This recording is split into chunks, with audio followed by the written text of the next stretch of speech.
Women Made New. I'm your host, Crystalina Evert. Thank you for joining me. Today, we have Leanne Etheridge. But before we get right into it with her, we are going to have a Mindset Minute from Lisa Canning. Stay tuned. Hey, it's Lisa Canning, your Catholic mindset coach, here with a Catholic Mindset Minute. Do you know your thoughts are optional? Do you know that your thoughts are like sentences in your brain that you have the option to delete, edit, and rephrase? Sometimes it can feel like you have no choice. Sometimes it can feel like these thoughts are not optional. But even changing just one word, like from I have to I get to, can make the world of difference on your productivity, your attitude, and your general peace. The next time you find yourself thinking a thought that you feel you cannot change, literally picture erasing a word or two and substituting it with something else and see how that has an impact on your life. For more Catholic mindset tips, follow me on Instagram at Lisa Canning.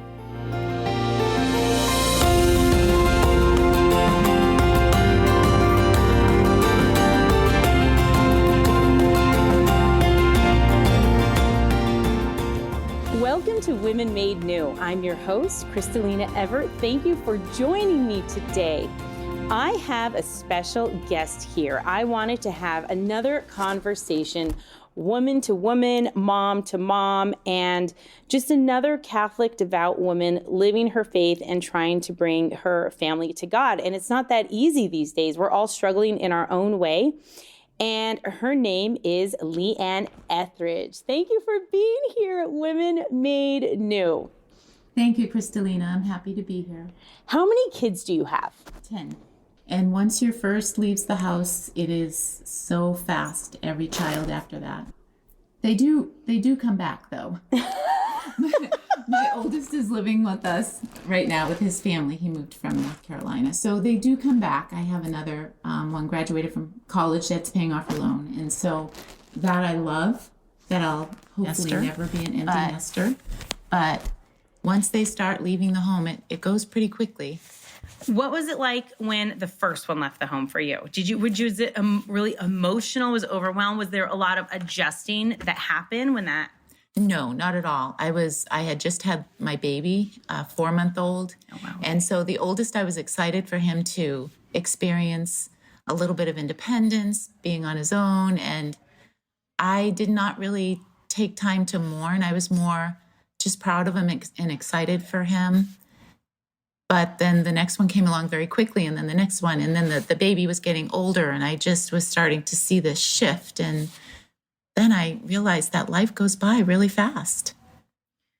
I see I'm in the thick of it, and a lot of moms are, but because you've had 10 and your last one is almost out of the home, and I see how amazing all of your children are. And I've known your family for years now, and I've seen them over time. And no family's perfect. My family's not perfect. Your family's, nobody's family's perfect, you know? We think so. But we think so, right? Yeah. I love that. We think so, even especially on Instagram and just social media. It makes it very difficult for women, and they beat themselves up, and they see families of your size or families of my size and think to themselves, I could never do that. That's just not me. But hey, ladies, that was me. Yeah, that was me before I had kids. I could never do that. That woman is just amazing, you know? So. What are the things that you think moms can do now when they have those little ones running around and they're overwhelmed and their kids are maybe just entering in high school, but maybe they're pregnant or they just had a baby and they've just had it? They're just frustrated. Everything's just like piling over. You know, I've had those days and you just are sick of it. You're sick of it. Yeah. And I've had those moments. And I know there's moms listening right now that are having that moment, maybe even today, this morning, Saturday morning. What advice do you have for them? Gosh, I remember there were so many of those days because I homeschooled as well. So oh my goodness. I homeschooled for about 15 years. I wasn't like a lifelong homeschooler.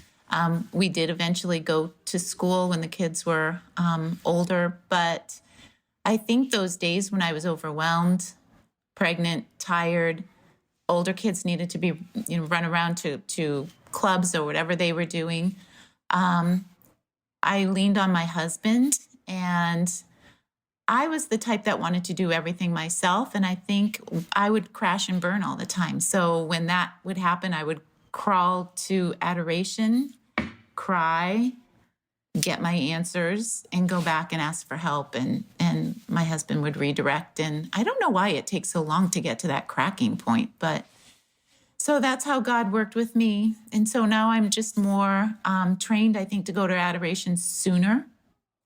But in the early days, I wasn't. I was going to carry that load and carry it until my back would break and I'd crawl. Yeah.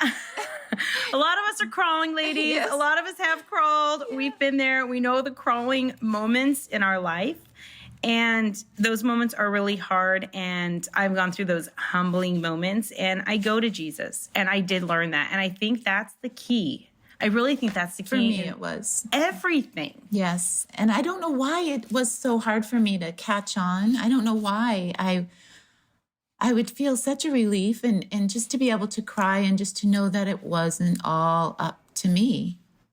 It wasn't all up to me. In fact, I couldn't do it right if I wanted to, and I needed Jesus's help. And so I was so grateful, though, after that session. I feel like so many of us are willing to do things like wanting to get, I hear people, they would like to get a massage or get their hair done or their nails done, or all of that stuff was great and relaxing, but nothing was like a dose of adoration with Jesus. It would just fix everything. I love how you just said that. And I love what you just said, and that hit my heart. It really hit me that you're not doing this alone. Like you're doing this with him if you just let him in. And I think we leave Jesus in a box. I think it's so easy for all of us to leave Jesus in a box, or in our morning prayers and night prayers and church on Sunday, and we kind of leave him behind when he actually wants to come with us, right? Mm-hmm. Yes. And especially when you're homeschooling and you're teaching this every day, you know the routine. Even if you don't homeschool, you try to get up earlier and say your prayers and, consecrate your day and your kids to the Lord. And you try to do that. And if you get up early, the kids get up earlier. Whatever you try, it seems to get countered. Yes. Yes. And so here I am living it, but not really if I can't, see these things, to go to Jesus right away for those issues with the kids, or just not enough sleep, or they have some ailments and you're worried about what they might be. And I should be running to him first. And it's usually I'm trying to figure out the answer first, and I run to him last. So learning now that they'll all be out of the house, but you still, oh my goodness, we still have so much prayer to do for our kids, even once they're out of the house. So probably even more so, right? yes, because their families multiply, and you know what they're going through, and just for the world, everything. You have more time. That is a gift. When your kids start leaving the home, you have more time to dedicate to prayer. And I feel like that's my job right now, How did you, not minister, but how did you take care and nurture your marriage in the middle of having the 10 children? That is a hard one. Yeah, I think that's why it's a sacrament. I feel like God has that plan, that he wants us to rely on him for everything, so he can show us just the miracles. So we had, my husband was a teacher when we had our first 7 children. He made probably $30,000 a year. My kids are coming back to me now saying, Mom, how did you guys do it? And I just say, God, because there is no other way we could do it.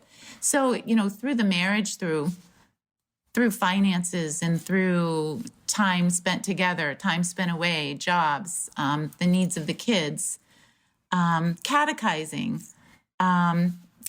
parenting. I mean, we went through parenting classes together. That would be our night out. There's so many things. What was your question again? How you ministered and fostered your relationship with your husband. Oh, okay. Yes, I think that seems to be always the big thing. I heard a lot of, you have to have a date night. Mm-hmm. And Did you do that? So we lived out of the city, and it was about a 35-minute drive back into town. My husband was a teacher, coach, and then an administrator later in life. But so we would not necessarily do that all the time. Probably should have done it more, but we did make time for each other.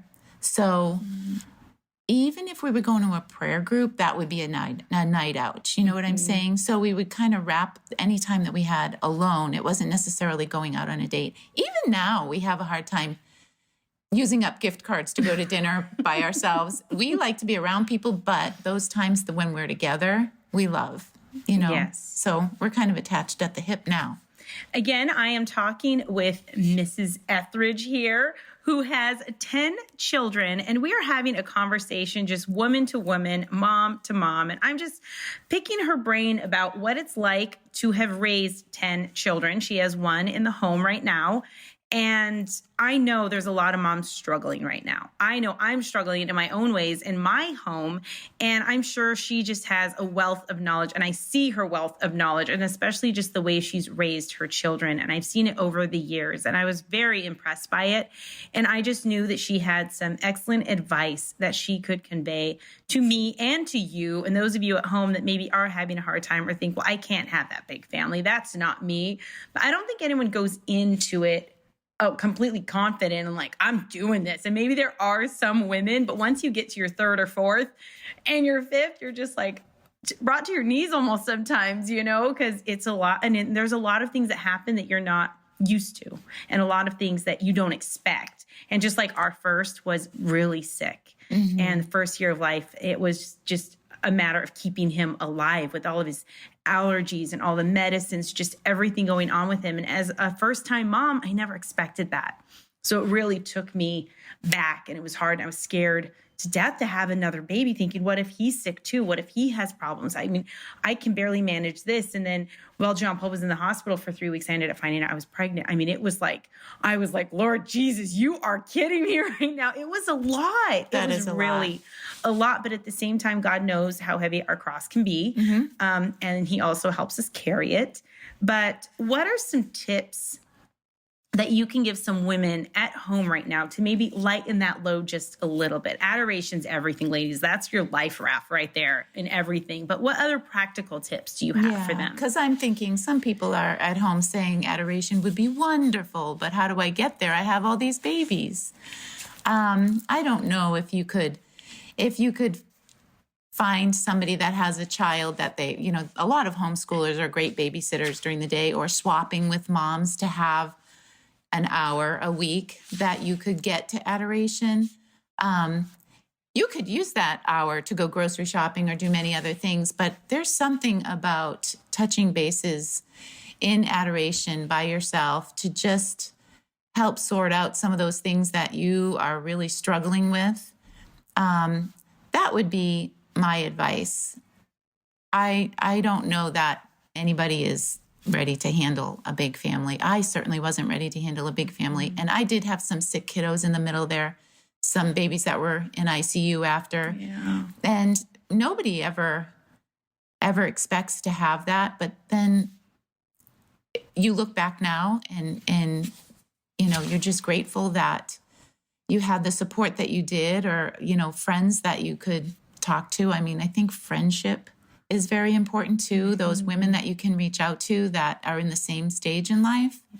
And sometimes there are people that will give you a lot of advice, but sometimes the advice is from a different perspective, and it may not be what you need to hear. And you just have to kind of gravitate towards the people that you like the way they're living their life. You see that they're doing it and they're not perfect, and just ask them how they do it. I really think those people are the ones that I've gotten to follow in their footsteps and see, well, they're not perfect, and they are beautiful people, and their kids are beautiful people. And so I'm going to ask them, some questions when I'd have them about children or homeschooling or catechizing or teenage years or hormones, all those things. Yes. You gravitate towards the people, I'm not going to go and ask people that never thought I should have had the 10 kids to begin with,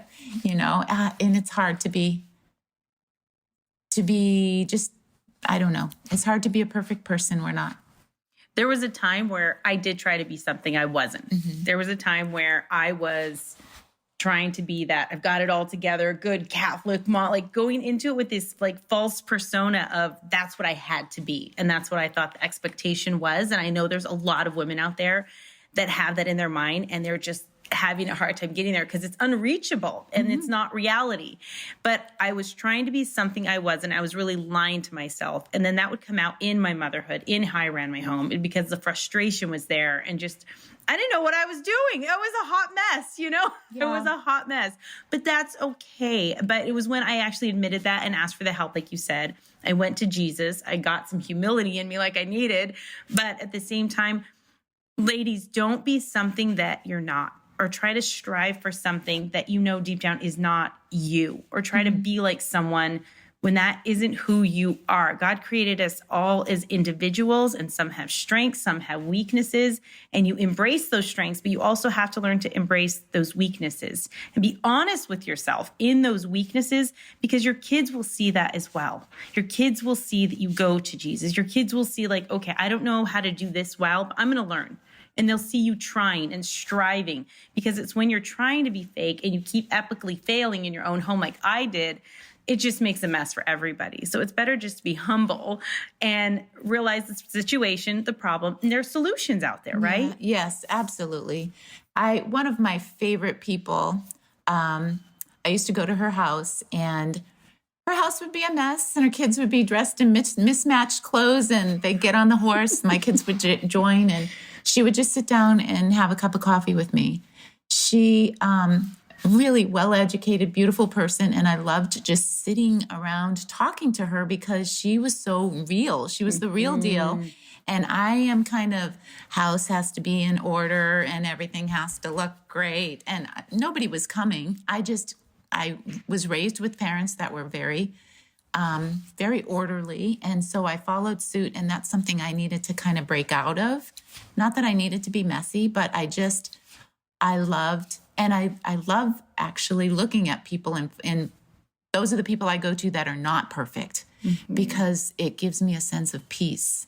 Wow. I don't have to be, have it all together all the time. I don't have to put on a show for them. I can't do it. I can't do it. Yes, I love that. That's fantastic.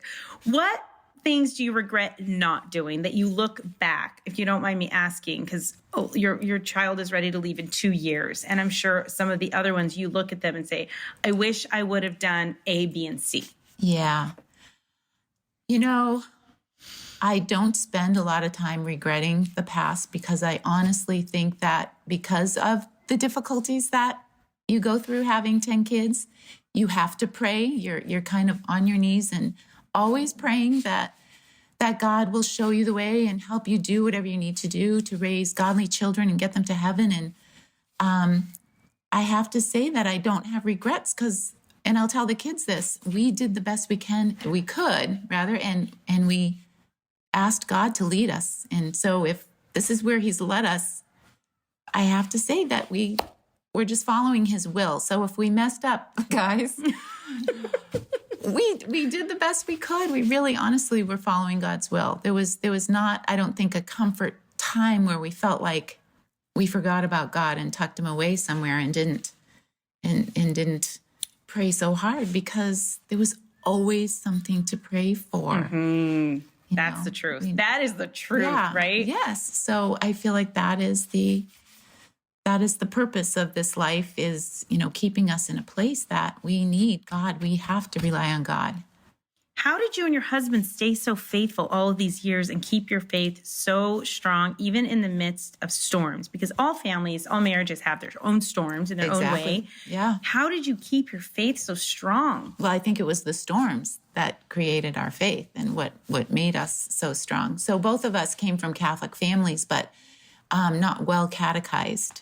And so it was during the homeschooling years that we began learning so much and going to the Catholic family conferences and reading and belonging to prayer groups and whatnot from there, and getting guidance from priests and spiritual direction. And all of that was during the time from the time we got married forward.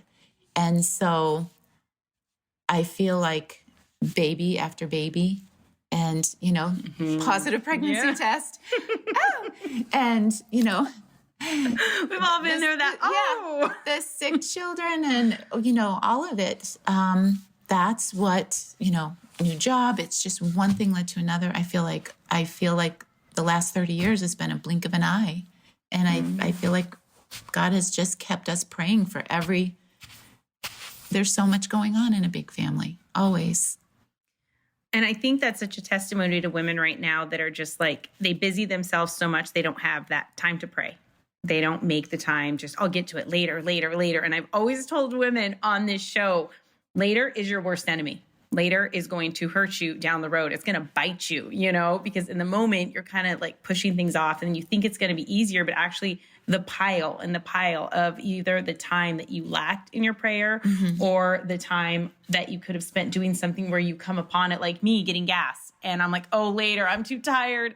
Then I go and I'm rushing and I'm like, I don't have gas, it bites you. So I think there's an importance of just not to put God off. If we put anything off, it should not be God. That should be the one thing that needs to be in the forefront, especially in this day and age where our faith is being so attacked and this onslaught on our families and even just our positions in our homes and what we're doing and what we're teaching our children is so under attack that we need to be that force and that protection for our family and our children. And they need to know mom and dad have got this and God is with us. Yes. And if we don't portray that, our kids won't portray that and they won't know what's going on when the attack comes upon them, because it's going to come upon them. So how would you, going through this with all of your kids, what advice do you have you given your kids with what you see going on in the attacks happening right now with our faith and on families? Prayer. And, the school that the kids go to is unusual, I think, to say the least, in that it really prepares kids and catechizes kids very well.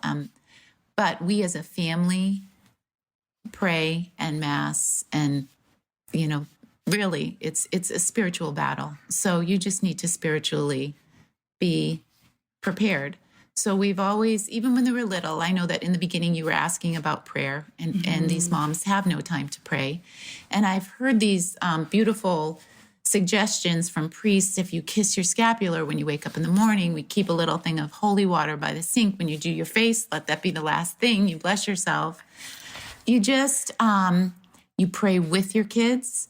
So we say, grace and a series of prayers at breakfast every morning. So Danny and I do. The boys are older. And so I would say when they're older, they have to be a little bit more independent with their praying. But always the rosary every day. Always, they get to go to daily mass. That's beautiful.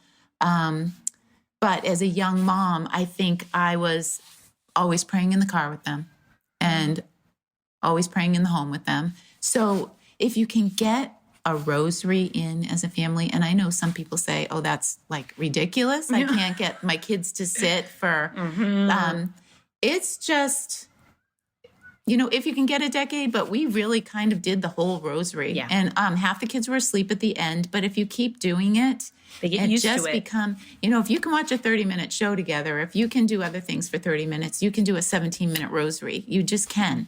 Just think of it as insurance.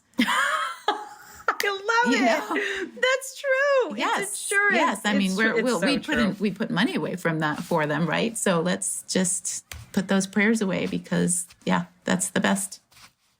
There's a right order in the home, right? That God has. There's a right order how there's the husband, the wife, the kids, all of it. And did you have a hard time with your husband being the head of the home? And how did you look at that? Because women struggle, especially this day and age, oh my gosh, with the order of things within the home. Yes. And My husband is the oldest of 6, and he is very much a servant leader. He will do, he still gets up and makes breakfast for me in the morning. He's just such a good person. And I'm the youngest and the only female in my family. And I'm just demanding. And I feel like we've gotten to a place where we work as a team now, because I know that he's got all these gifts and he knows that I have these gifts. And that's always been on my mind, that we're a team. And when it's out of order and I'm leading, the team is not winning. Yeah. And we're both very competitive in different ways, and the team is not winning, and you can feel that friction. And when God just has put me in my place and just allowed me to watch and pray for him to lead, then it just all falls into place, and it's just a beautiful symphony. But I've gone through a lot of those struggles where I've just had to bite my lip, and it can't be my way all the time. Let him be the dad, let him handle the situation. And there's really nice ways that you can have conversations to express your feeling or your concern, but it doesn't have to be in a you got to do it my way kind of attitude, So I've learned that. Yes, definitely. We are going to take a quick break with our friends over at EWTN, and we are going to have more when we return with Mrs. Etheridge. Stay tuned.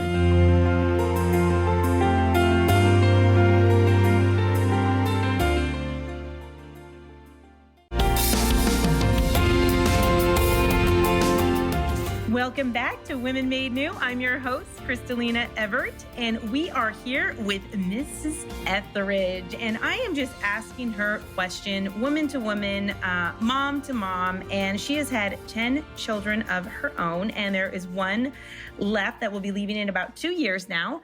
And she has a lot of just good advice, I feel, for young moms like me and women out there that maybe are struggling or having a hard time having that big family, or think that they can't do it and that's not for them, when in all actuality, God may have a different plan in your life. And so one of the questions I wanted to ask you is, what are just some practical tips of how you ran your home that made it easier for you? Well, I feel like I'm kind of in a different position now, but going back, I had some little tips that I passed on to my daughter recently, who just had twins.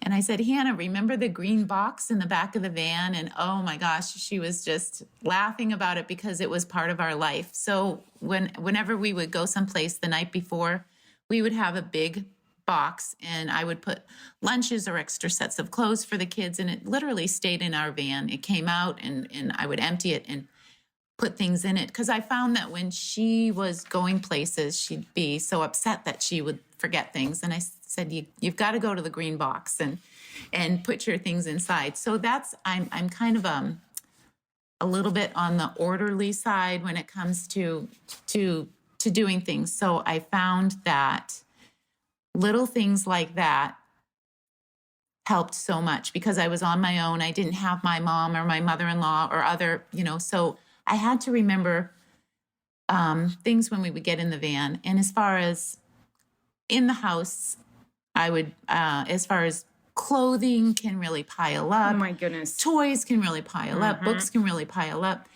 We were given lots of hand-me-downs from families, which is beautiful. And a lot of them were wonderful, and we used them. But you've got to sift through and get rid of quickly, And in the kids' clothes, we had 4 girls in one room, one teeny weeny little closet.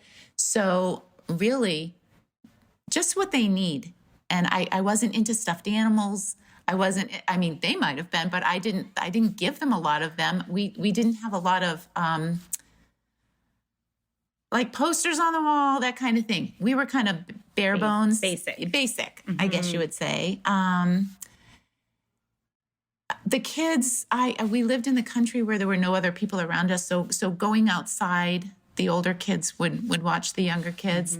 But as far as tips in the home, I just feel like try to go to bed with a clean kitchen, and you wake up refreshed. And with a homeschooling family, you needed to get started, I literally, because I'm a teacher by nature, I literally had a lesson plan for my kids before I actually started teaching them at home. Just not really a lesson plan, but a schedule. And I'm sure a lot of moms have schedules of what you want to get done that day.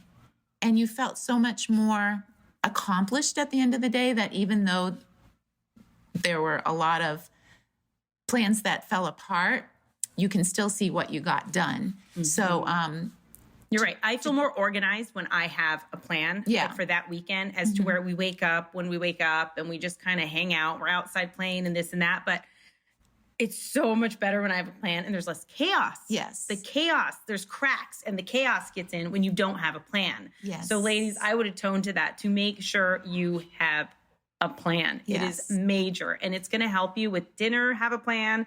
I hate dinner. Let's be honest. I hate cooking dinner. I can't believe I'm not better at it now. That's one thing I've just not gotten better at. I cook a lot at once so we can have leftovers. So there's a couple of nights you don't have to cook. And I'm sure these moms have some tricks up their sleeves that I could learn more from them than they could from me with the cooking. But the cooking is a big deal with a big family. Just planning in advance in general with a big family is going to save you. It just is. Because if not, you are going to get eaten alive.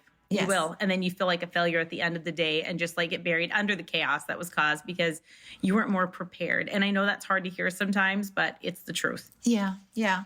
Another thing that I did that was really helpful is I only grocery shopped every 2 weeks. So that was huge because I would fill my freezer and everything that I needed to make was in the house.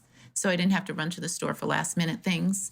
So that worked. I don't do that now. Maybe that's a Lenten thing I can do. Like just every 2 weeks and just get everything that you need in advance, right? Yeah. What can moms do? Maybe those hard things that you don't want to do. And everybody listening knows what those things are. Those are the things you do. And maybe just planning in advance is one of them. And for me, in certain areas of my life, that's going to be me. I need to plan more in advance.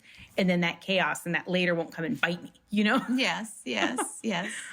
And then house cleaning, I'm sure everybody tries to delegate some of the things out to the kids. And I am not the best at that. And I really think maybe you asked me what I would do differently. Maybe I would have made them a little bit better at doing laundry. I'm a laundry person and I don't like them to dry things that can't be dried. And they all have gone off to college and they're fine. But I think it's important. I think that's one thing that we teach them is how to be good workers. That's really important. I think we've got some good workers in our house. I think that's important for kids to learn is how to do chores. And when we moved from the country to the city, I was a little bit worried because there weren't as many chores. And so we've created them. So there's the lawn, there's trimming of trees, but, just tell them, go wash my car. You've got to give them responsibilities because otherwise it's going to be a shocker if they don't get them. From when you were raising your kids to the generation that we're in right now, do you see that parents are giving their children an overabundance, spoiling them, and it's just they think they're giving them what they want in that moment, but then it's kind of turning around and kind of causing problems? I can't think just personally of people that I know that, their kids get too much. I know my own children will come back and tell me that. They get really, I wouldn't say frustrated, but they just think it's not a good idea for kids to have a plastic card that they can spend whatever on their parents' credit cards. My kids will tell me that, they've had these college experiences where the kids do that.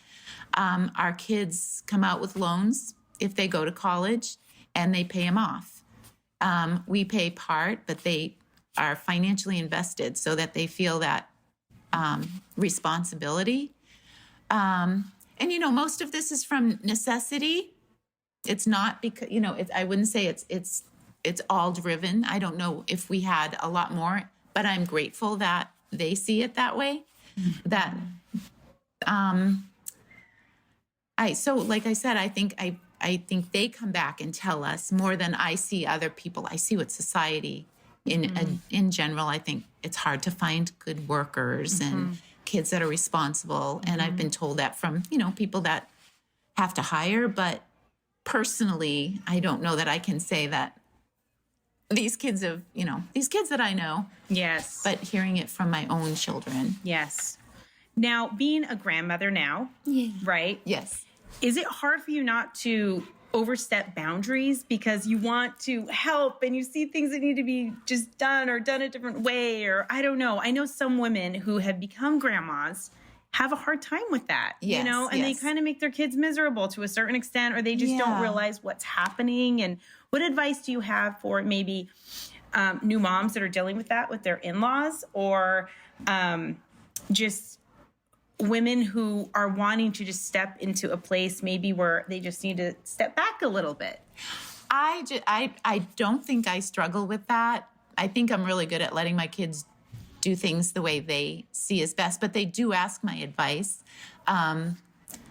But my daughter, for instance, struggles with her mother-in-law, and I feel like it's a good opportunity for you all that do struggle with that to be a really good example of which saint was it? It's like burning coals of fire. Remember that story where you just overwhelm them with a charitable thank you so much, but we've chosen to do it this way because of this, and kind of increase their knowledge of why you're doing it the way you're doing it, because there's so much new information out there, I think, that maybe we didn't know, or maybe grandmas older than me had no idea that, did you know there's plastic in these toys? And, so it's nice to hear all the new information, but it gives you a chance to just charitably be an example, but let them know that you are really confident in your own decisions to do what you're doing,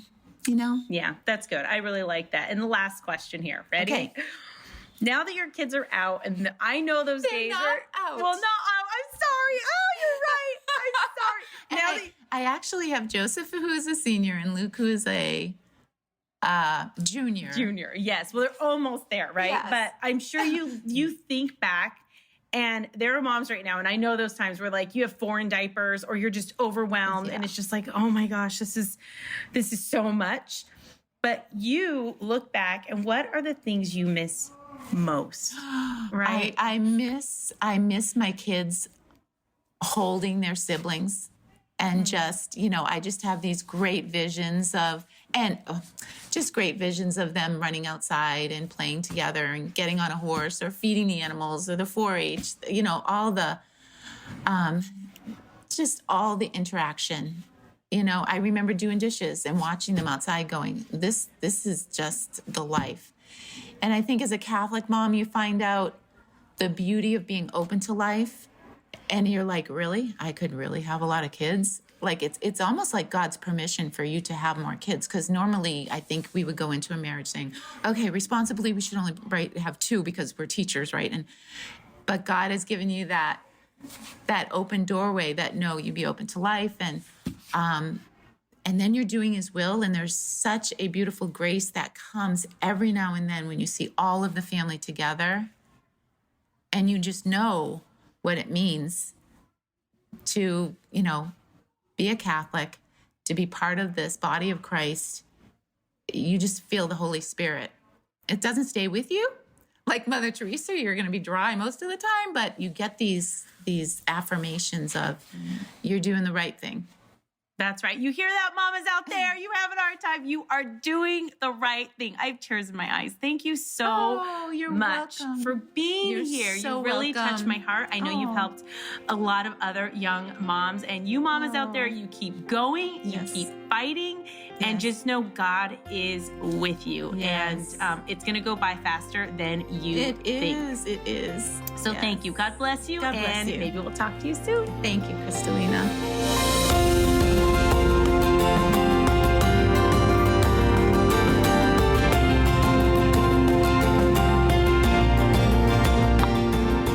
Wow, ladies, I just really enjoyed talking with her, and I got so much out of that. And I just really want to encourage all you moms out there or new moms that you are not alone. And we are in the full-blown Lenten season right now.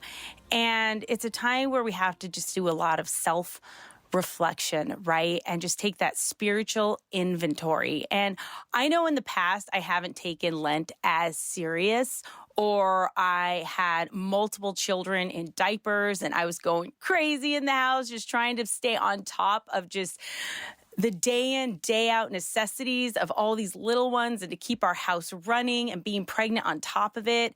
And so I wasn't able to dive into Lent like I am now, where I don't have any little tiny babies anymore. My youngest is 3, and I have a little more freedom now to really focus on this time. So if you are one of those moms that has a little bit more time or a little more control, and you really can dive into your relationship with Jesus this Lent, I would truly encourage you to do that. If you can do anything this Lent, I would encourage you to listen. Listen to that small, still voice and everything that you know in your heart of hearts that Jesus is asking you to do, just do it. Some of it may not make sense. Some of it is hard. Some things we have to let go of. And I've talked a lot about that on my podcast here. But when you do that, the freedom that does come with that, because some of the things that we hold on to are not good for us. Some of the things that we hold on to is spiritual rot almost, that just rots us from the inside out, that is just not good for our soul. But we think it is, we hold on to it, and we don't know better than God. And so if there is a relationship, a friendship, maybe there's a show, or maybe something that you're doing that you just know deep down, it's something you just have got to let go of. If God is asking you to do it, Lent is the time to do it, and you'll have all the graces there to follow through. Go to confession, obviously. We've already discussed that, but just listen without haste. And example, I was in adoration couple weeks ago, and they do it down the street here at my church every Wednesday. So I went in there and I spent a good chunk of time with Jesus, and I had a box of my Women Made New books in the back of my car. And there was the woman that really takes care of the church. She's such an amazing, strong woman. And I've seen her over the years, and she's just so faithful. And I believe she's in her 60s or 70s, but she doesn't seem like it at all. My gosh, she looks like she's in her late 50s, in her late 40s, I mean, and she's just amazing. And she does so much for this church, and she's so strong, and you could just tell she's just one of those women that you just gravitate towards. And she was there, and I was like, Lord, I don't want to, I don't know, I was having this conversation, like, I don't want to bother her right now, and we're all in adoration, and it just kept weighing on me and weighing on me. So finally I gave in, and I went and I got a book, and I quietly went in the church and in the back where she was, and I said, excuse me, I just wanted to give this to you and just let you know you're amazing, and I always see you around the church, and you do so much, and just thank you. And she started crying, and she threw her arms up, and she gave me a huge hug. And to make a long story short, she basically said, oh, Crystalina, thank you. And she was crying. And she said, I was really thinking about just giving up and just maybe not do this anymore. And I've really been tempted to quit. And I said, oh no, you can't do that. I don't think that would be good.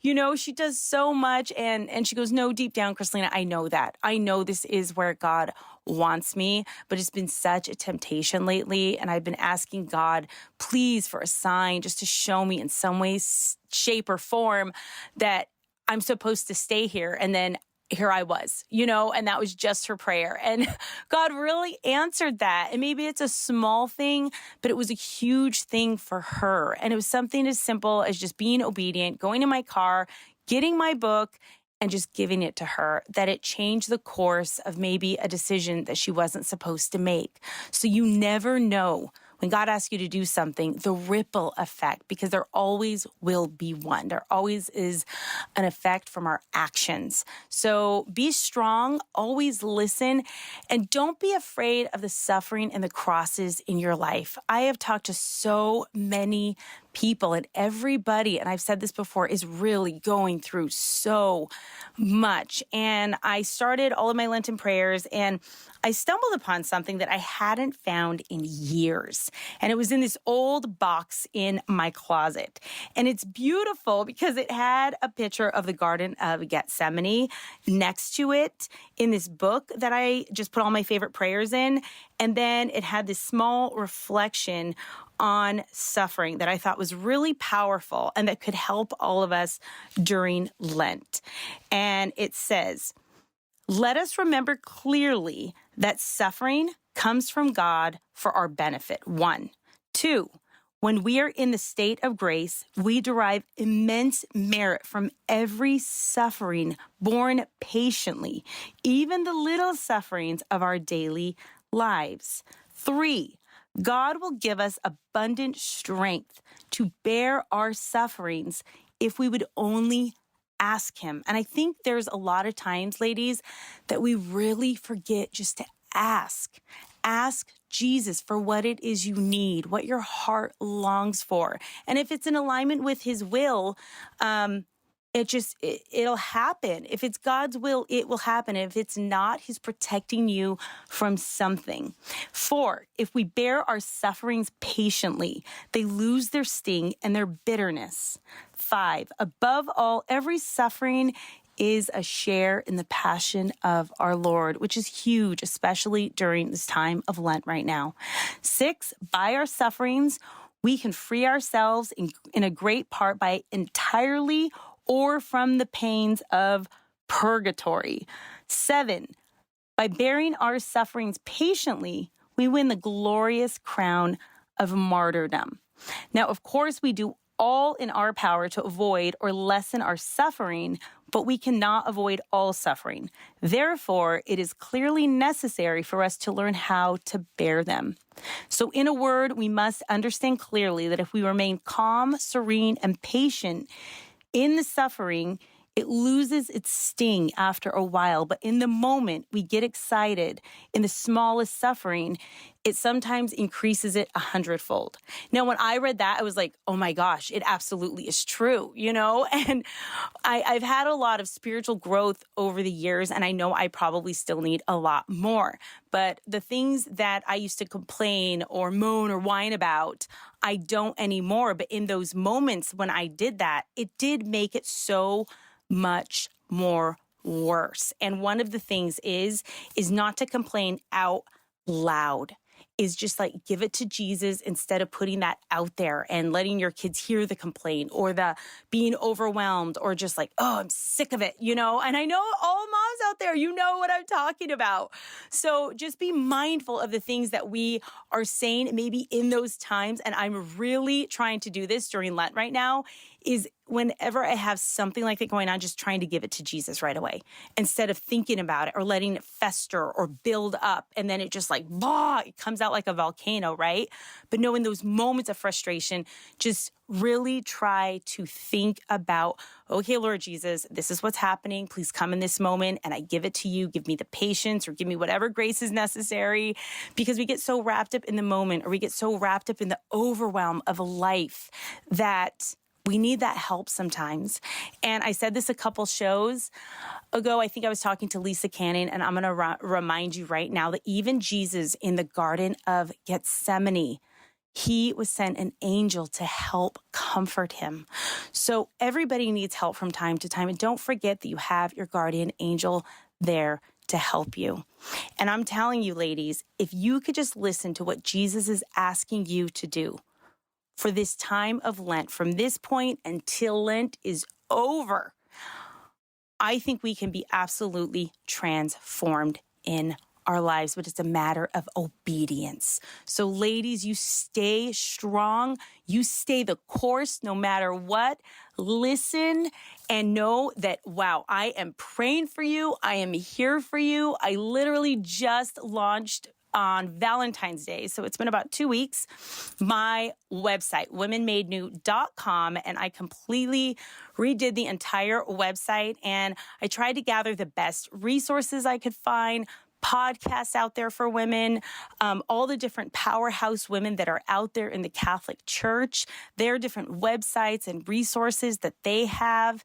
And then also, if you want to buy Women Made New, you can go there, and that link will take you right to EWTNRC.com.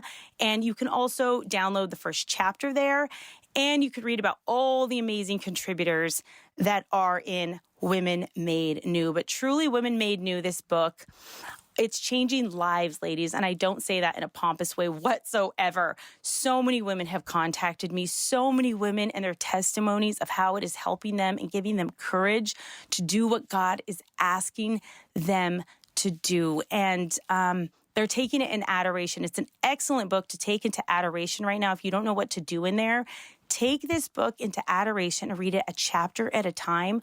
I'd bring a journal, a notebook, and really see what God puts on your heart. And don't be afraid.